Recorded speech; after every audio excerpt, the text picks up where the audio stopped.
Today we're going to see more about inverse functions. Okay, so if the relation formed when the independent variable is exchanged with the dependent variable is itself a function, it is then called an inverse function, and it's denoted as we can see here, which we read as f inverse of x. We're going to see today more specifically the inverse of cubic functions. So we are going to review the parent function of f of x equals x cubed. Okay, so as usual, for the x, I'm going to plug -2, -1, 0, 1, 2. You know that when I plug the -2 here, it's going to be -8. When I plug the -1, it's going to be -1. When I plug the 0, 0. Plug the 1, 1 is going to be 0. And 2 to the power of 3 is going to be 8. So I grab my original having -2, -8, which is here. Then I have -1, which is here, 0, 0, which is here, 1, 1, which is here, and last but not least, I have that it's going to be 2, 8, which is going to be over here. Then I connect my points, making my cubic function. Okay, so I have a situation that looks like this, and this is f. Now, in the same way that we were finding inverses before, we are going to flip the x and the y's. Okay, so what you're going to do here is I'm going to change the -2, -8 for -8, -2. Then the next one is going to stay the same because they are the same, 0, 0, 1, 1, and then this one is going to change to 8, 2.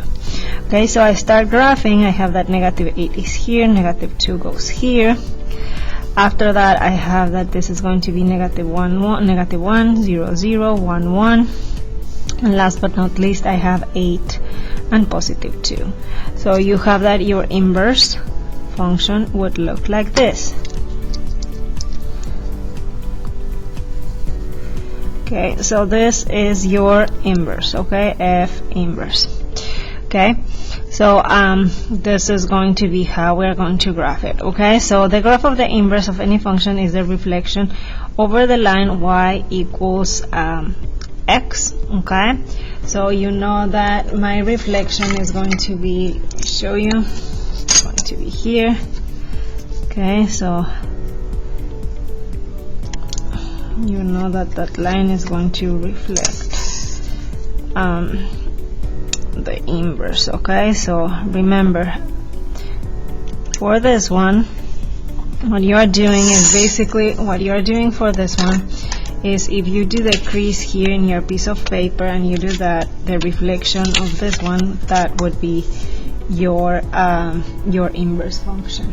Okay, so that's for that. Okay, is the inverse of any cubic function a function? So is this a function? And you're like, okay, it does pass the vertical line test, so it is a function, and this is a yes. So for this example, what you are going to do is first you are going to graph the original based on the parent function. Okay, so what I have is that the parent function, okay, x, y, I copy the points that you have on the first one, so you have that the parent function has these points, okay, 0, 0, 1, 1, and then 2, 8. Okay, so your original f, okay, and I'm going to put f. What it has a transformation here which affects the y. Okay, so let me just write it here, y. Put it there. Okay, -y minus 1, and then you have that it's x plus 4. Okay, so those are the transformations that you have for the original. Therefore, I'm going to plug my x's here. So you have -2 plus 4 is 2. -1 plus 4 is 3. 0 plus 4 is 4. Then you have that 1 plus 4 is 5. 2 plus 4 is 6. Okay, so that's those are your x's of the original. Okay, and then for the y's, you are going to plug the -8, which is 8 minus 1 is 7. Then you have that it's going to be 1 minus 1, which is 0. Then you have that it's going to be 0 minus 1 minus 1. Then you have that it's going to be -1 minus 1 is going to be -2, and then you have that it's going to be -8 minus 1, which is going to be -9. Okay, so this is, remember, this is the original.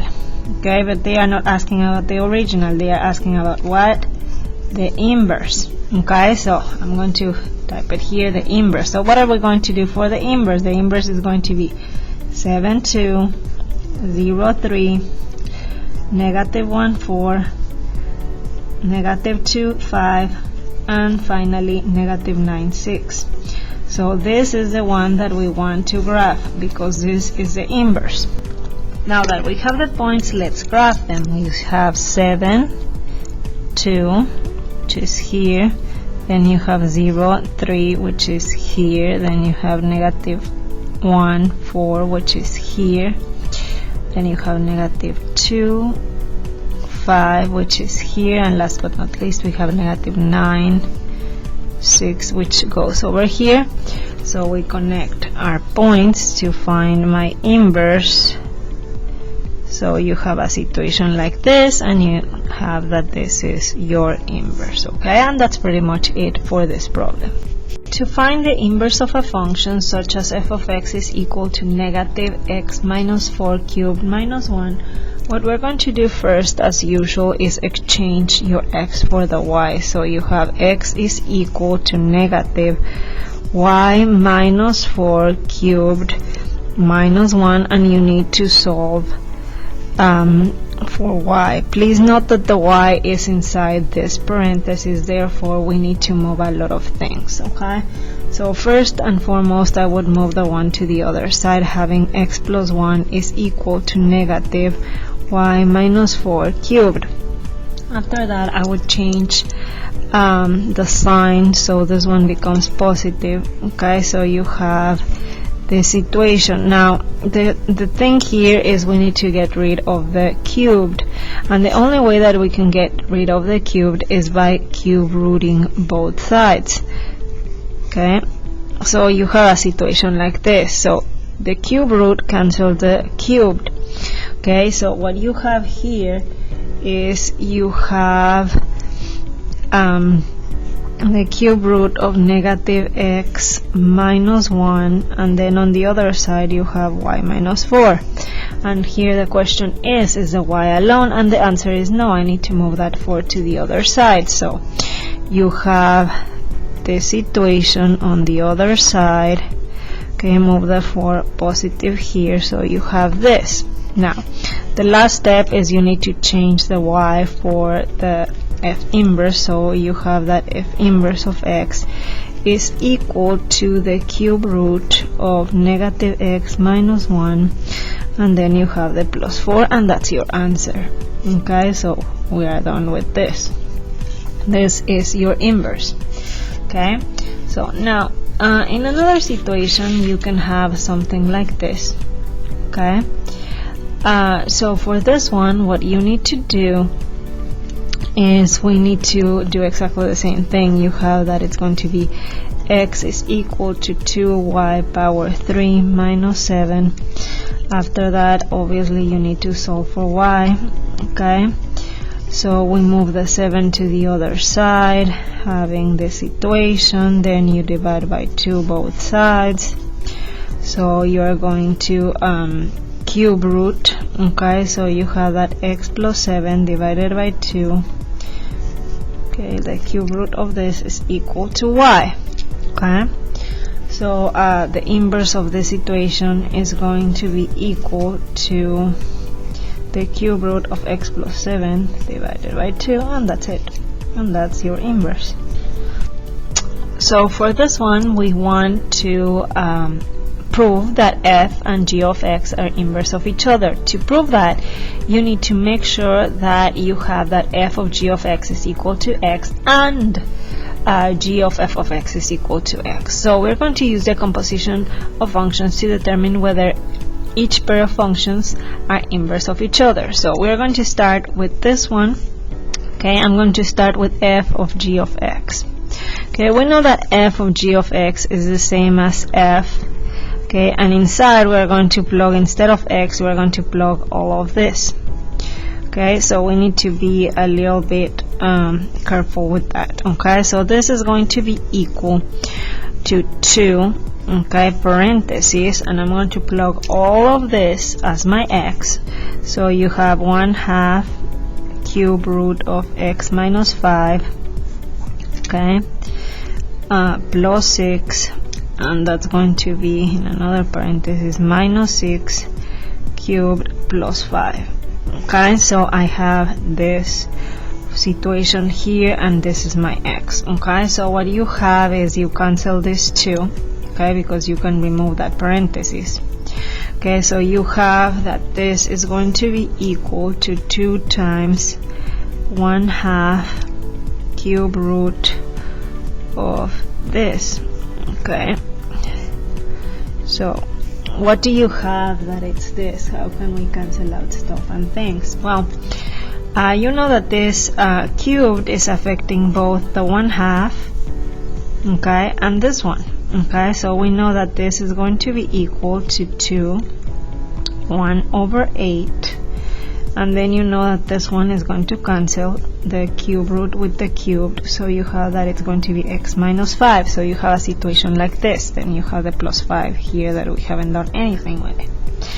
After that, you know that this 2 and this 8, and this 1/8, excuse me, they multiply each other. So what you have here is you have a 1/4, okay, and you have x minus 5 plus 5. After that, we distribute the 1/4 here and here, so you have that this is going to be 1/4x minus 5/4 plus 5. Okay, so once you have this equation, you're like, yikes, this is not x. Indeed, this is going to be 1/4 x, and it's going to be plus 15/4, right? So you're like, oh, should I continue? What for? You already know that this is different than x, okay? Therefore, okay, what do you know? Okay, f and g, okay, are not, okay, inverses of each other.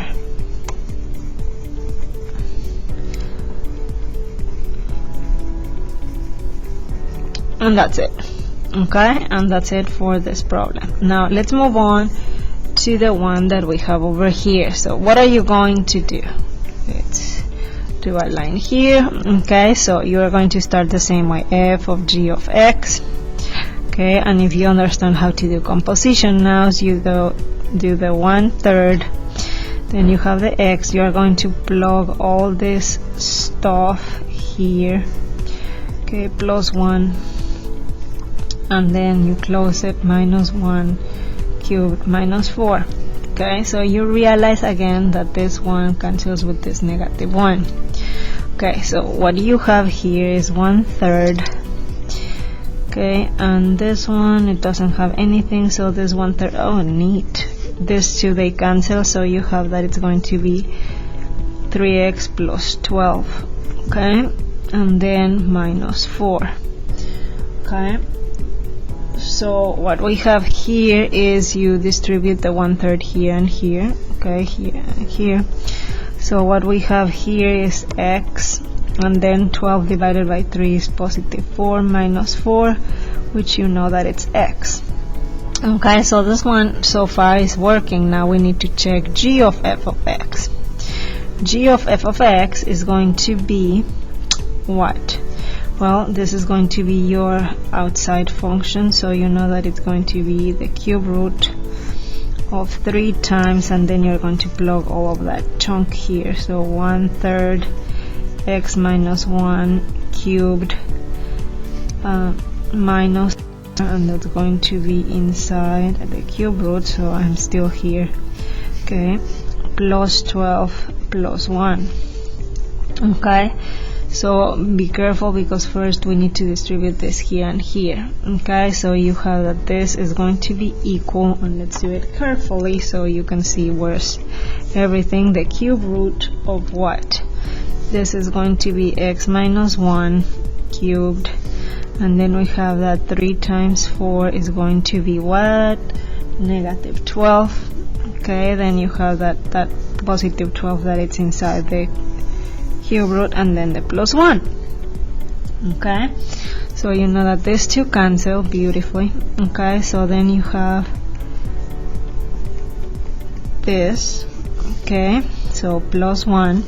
Then you know that the cube root cancels the cube that you have over here, having x minus 1 plus 1 cancel, so this is x.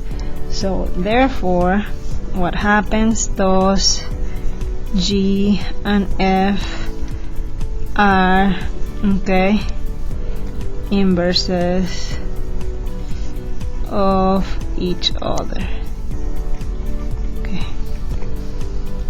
and that's it. Now, how well you understand inverses? Okay, so if the inverse of f of x is equal to k times 2x cubed minus 6, and this is a function, and we know that f inverse of 24 is equal to negative 3, what is the value of k? So how can we get the value of k? So technically this is a very important information, because since you know inverses, you know that if this is the inverse, then the original is going to be the backwards process with the x and the y, meaning they are giving you a point. The point that they are giving you from the original is going to be this point, negative 3, 24, meaning you know that you can plug this point into f of x, plug this one, okay, into f of x, and solve for k.